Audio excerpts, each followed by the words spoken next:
Ma'am, gusto ho lang namin kayong kunan po ng reaksyon dito po sa post ni Congressman Pulong Duterte. Kung mamarapatin po ninyo, no, para at least po nandidiyan kayo na makakasagot po dito. Ito'y kanya pong statement April 29. Nagtatawag na daw, ng mga congressman na bumoto para sa impeachment kung hindi ay tatanggalin ang buong General Appropriations Act ng kanilang distrito.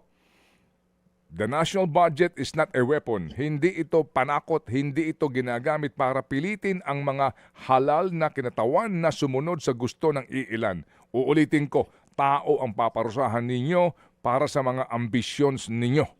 Hindi kami uurong, hindi kami natatakot, dili may magpailad. Ano po ang yung reaksyon dun, ma'am, na sinasabi na meron daw pong umiikot at nagbibigay nga daw po ng pressure sa mga miyembro ng Kongreso to vote in favor of the articles of impeachment? Ako, Manong Ted, I can speak only for myself, no? And I vehemently deny that statement of Congressman Pulong Duterte. Wala po akong na-experience na tumawag sa akin to employ influence on me, either as a member or as a chairperson of the Justice Committee. As a matter of fact, Manong Ted, gusto ko i-share.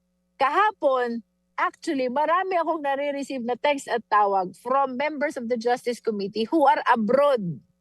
No? Nakikiusap sila na makaboto online. No? So that 53 should have been more kung pinayagan itong online vote. Kaya lang sabi ko sa kanila, it will be unfair for those who come. No?